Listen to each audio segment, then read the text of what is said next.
Looks like there's a bit of fog on the water. For your safety, I would have my lights in and on. Road 11. Thanks 11. Good luck to you. Up first, let's go Virginia. Hit the 5 from the limited speed.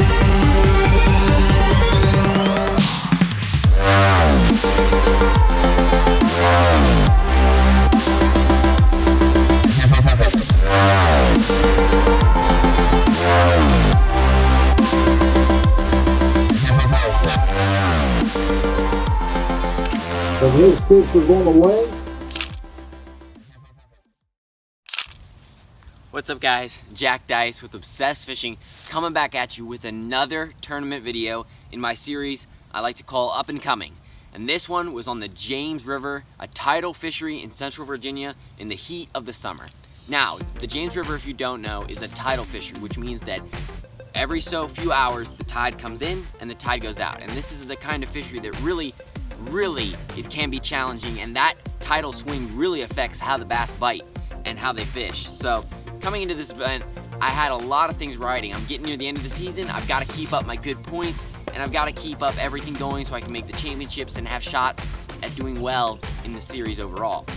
But the James River has kind of been a thorn in my side for being a boater here in the BFL series of FLW. I haven't done well as a boater on the James River at all. Learning how to use those tides, when to stay and when to go has been a really difficult for me. So coming into this event, I just wanted to fish as best as I could, fish with an open mind, but be open to figuring out how to fish tide and learning something new if I could.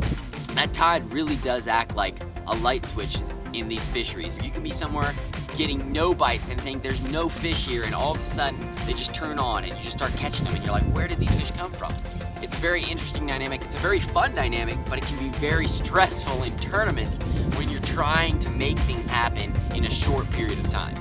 So that's what I'm faced with here coming into this James River event. I ran about as far as I could in practice down to where I felt comfortable running in the tournament, and found some creeks there and really was catching a few fish on the moving water tide. But the morning of the tournament rolls around, we get out there, and there's a thick blanket of fog that starts. And we figure, okay, this is gonna be a delay. But the delay turned into from 5 minutes to 10 minutes, half an hour, an hour and a half, almost 2 hours went by on this fog delay.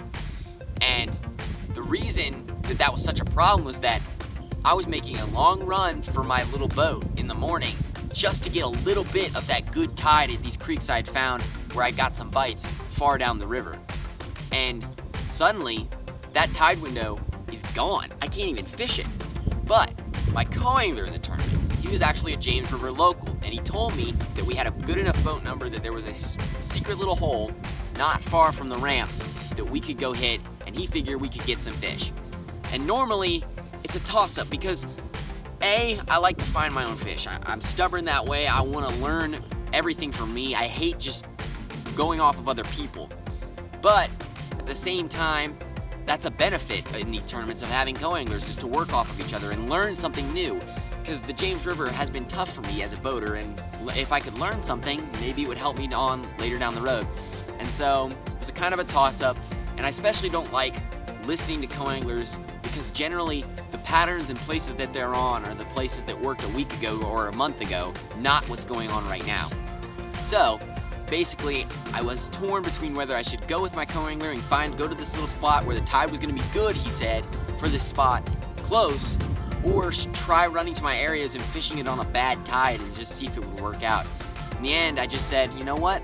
We're going to go ahead and take it. We're going to go with my co-angler's advice, and we're going to head into this spot.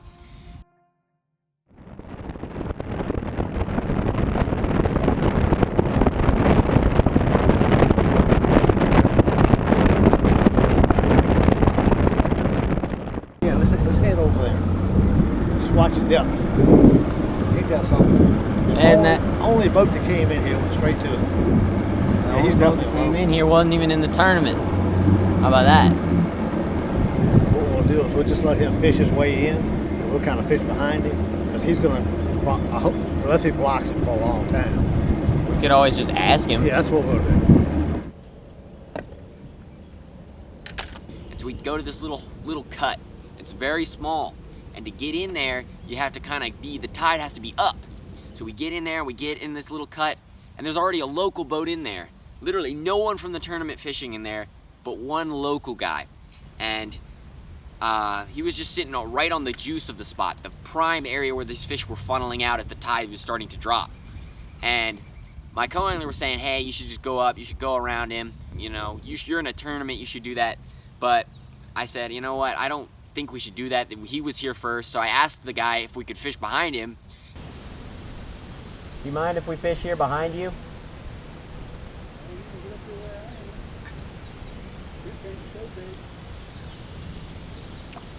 He let us. He said, yes, you can, as long as you don't come any closer. So we stuck it out right behind him. And this was a good little spot. I could tell when we got in there that it was the right kind of place, that my co-angler knew what was up. This is the kind of place you can get bites. And it's been the kind of place I've been looking for. It's just such a sneaky little hole. It was cool to fish in it. But an hour went by and we didn't get a bite.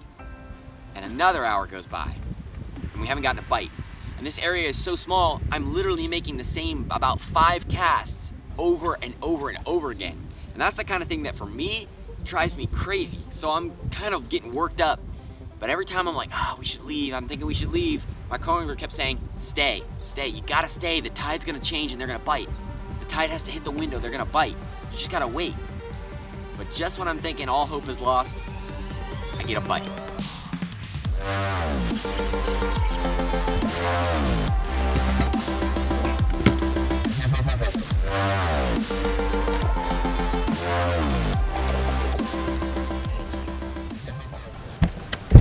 I have faith in you. Yes. I'm starting to doubt you, dude. I won't lie. I was really like. Not that this pot had fish, but just that they're gonna be here today. Just gotta wait till 10.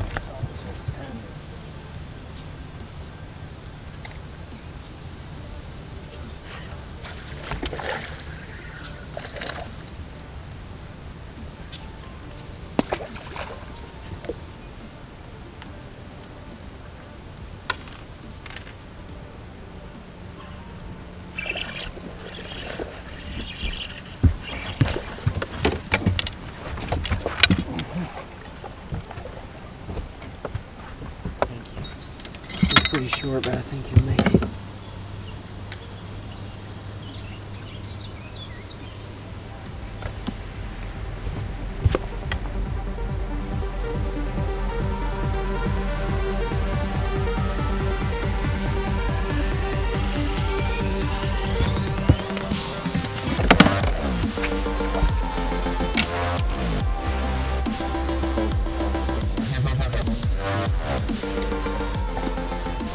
And again, those tidal windows turned on. It's like a light switch. And then before you know it, I caught 3 or 4 fish and caught some shorts as well. And to go from having no bites to in 5 or 10 minutes having 5 or 6 fish bite. It was pretty insane. It was a huge learning experience. Though, you know, getting the bites obviously in the tournament settled me down and made me feel a lot better. It was something that I learned that, you know, how important, how small those tide windows can be. And that sometimes you do have to just stick it out. And at this point in the day, we've got some time left, I've got a limit, and the tide, I knew on those creeks that I had found that were way far away, the tide was going to be coming back in and was going to start moving again down there. So I ran down there, fished some of those trees, some of those same cypresses on an opposite tide that I fished them before, and I managed to pick up a few other small keepers that made tiny calls for me, but the 2.5 pounders that I've been catching in practice on those cypress trees down there really disappeared, the better quality ones, which was disappointing, but I had a limit and I was thankful for that. So that was that. Took it on back to weigh-in. It's kind of shallow for a marina.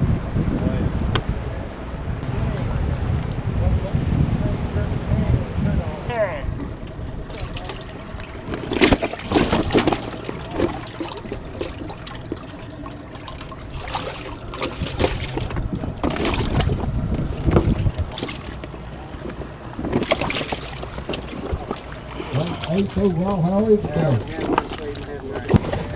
Right,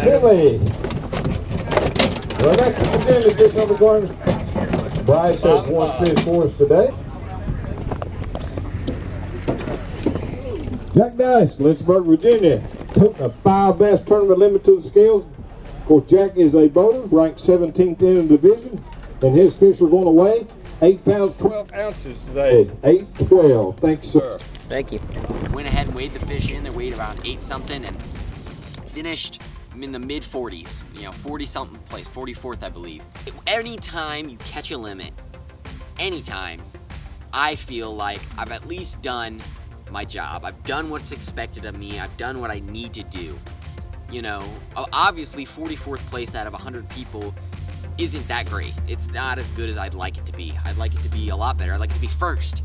But just with the way everything fell apart, the way I couldn't fish my spot, and we had to fish this random place I'd never fished before, if anything, it was a huge learning experience, and it taught me a ton about tides, about how small those windows can be, and how patient sometimes you have to be and know the spots.